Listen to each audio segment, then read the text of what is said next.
नमस्कार, आप देख रहे हैं उज्जैन टीवी और मैं हूं आपके साथ खुशबू परमार। आइए नजर डालते हैं शहर की प्रमुख खबरों की ओर।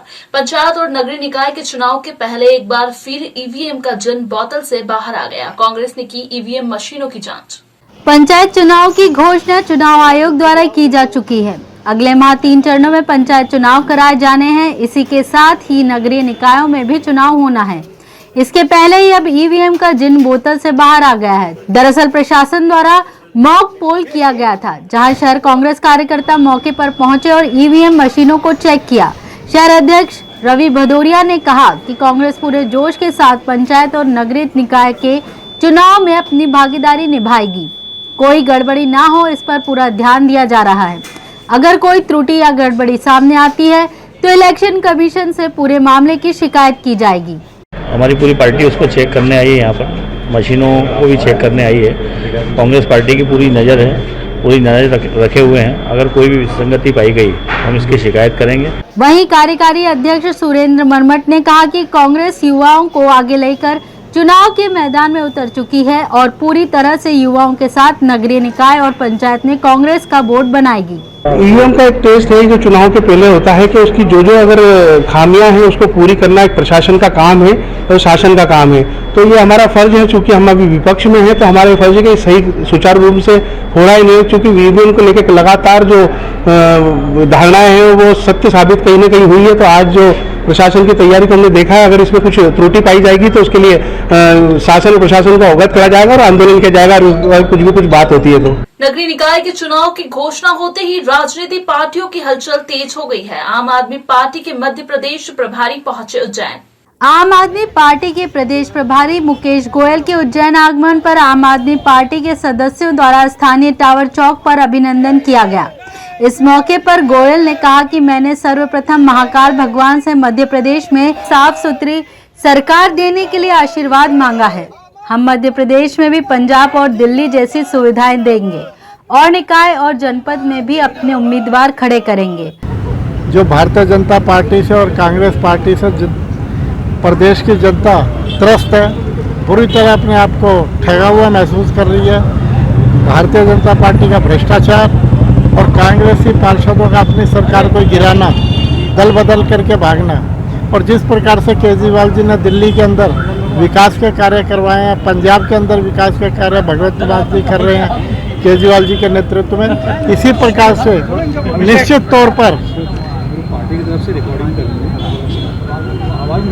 तौर पर मध्य प्रदेश के अंदर भी लोग बदलाव का मन बना चुके हैं।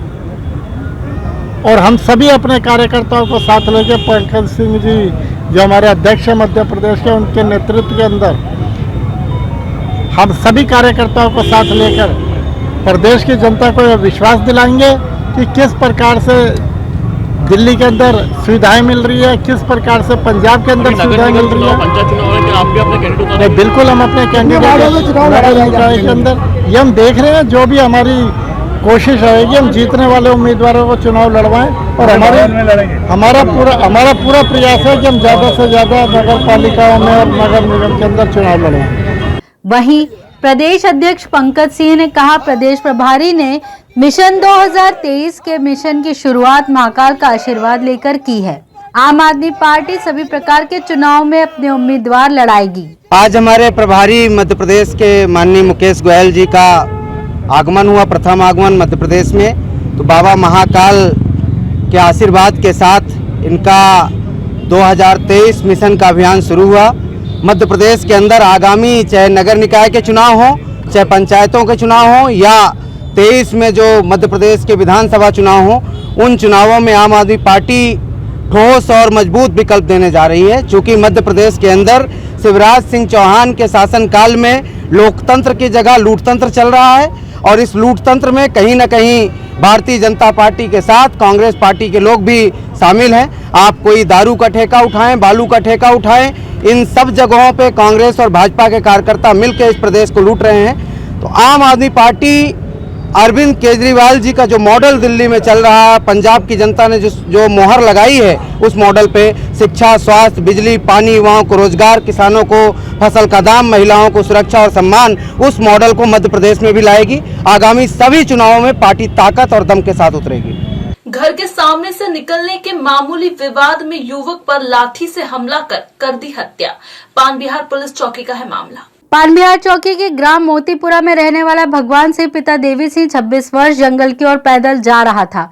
गोकुल सिंह के घर के सामने से निकलने की बात पर मामूली विवाद हुआ तो गोकुल का परिवार भी आ गया। परिवार को देख गोकुल आक्रोशित हो गया और उसने लाठी से भगवान सिंह के सिर पर वार कर दिए। गंभीर हालत में परिजन भगवान को जिला अस्पताल लेकर पहुंचे, जहां डॉक्टर ने उसे मृत घोषित कर दिया।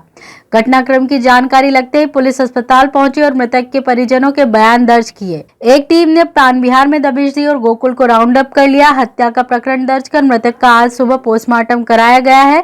इस बाबत भगवान सिंह के चचेरे भाई ने बताया। कुछ मेरी मासी का लड़का फ्रेश होने के लिए गया था, आम रास्ता उनके घर के सामने से, तो कुछ गाली गलौज हुई दोनों के बीच में। और जो सामने वाले पक्ष का था गोकुल मालवी, उसने और उसकी पत्नी ने सिर में इसे मार दी, जिससे मौके पर इसकी मौत हो गई।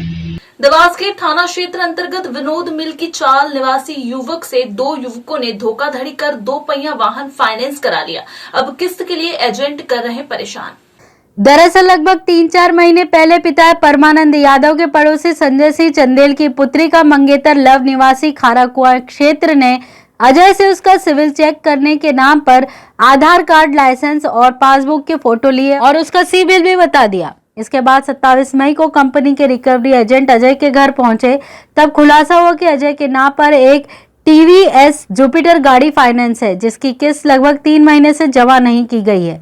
अजय ने इस संबंध में जब खोजबीन की तो मालूम हुआ कि इंदौर रोड स्थित टीवीएस कंपनी के शोरूम में काम करने वाले देवेंद्र कहार इस पूरे मामले का मास्टरमाइंड है।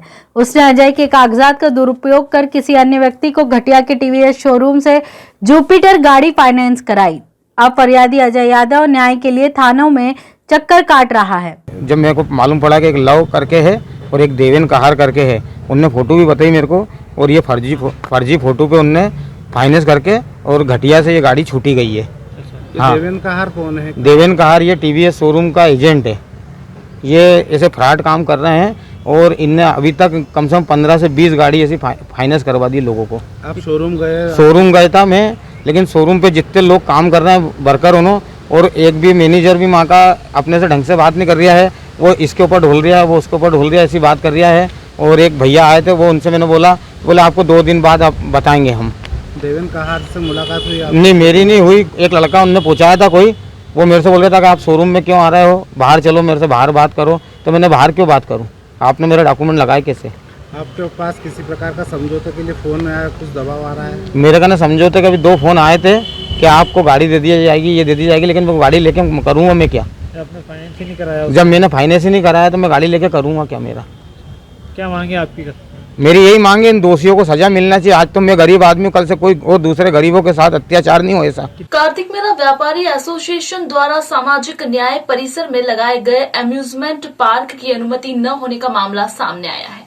आगर रोड पर सामाजिक न्याय परिसर में दिनांक 25 मई से 25 जून तक एक माह के मेले का आयोजन हो रहा है।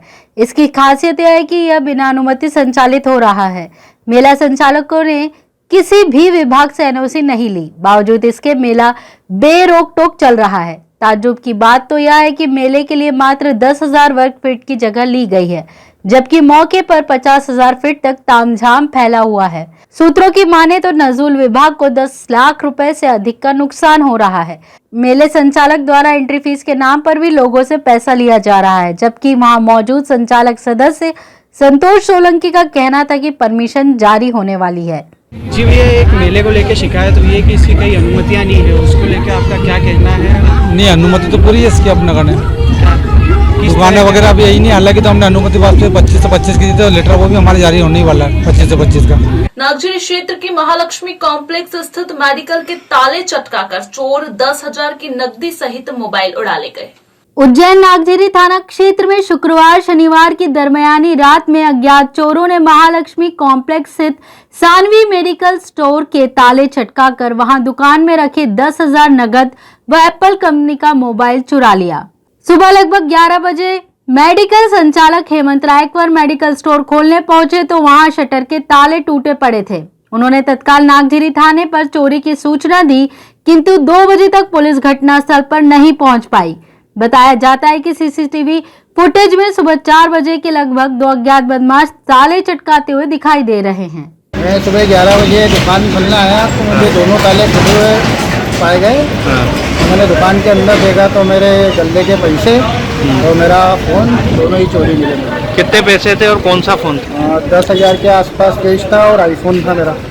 अच्छा, आपने पुलिस को सूचना दी? हाँ, पुलिस को सूचना दे दी है मैंने। तो अभी पुलिस आई कि नहीं आई? अभी तक तो आई नहीं है। ठीक है। तो जहां नगर निगम के लगभग 250 कर्मचारियों को अब मिलेगा समयमान वेतन, आयुक्त ने दी स्वीकृति। एक लंबे अरसे से सफाई कामगार संघ कर्मचारियों की समयमान वेतनमान की राशि के लिए संघर्ष कर रहा है। इसी को लेकर जब उज्जैन निगम आयुक्त अंशुल गुप्ता के सामने प्रस्ताव रखा गया तो उन्होंने तुरंत स्वीकार कर लिया। अब लगभग अगले हफ्ते में निगम कर्मचारियों को समयमान वेतनमान की राशि मिल जाएगी।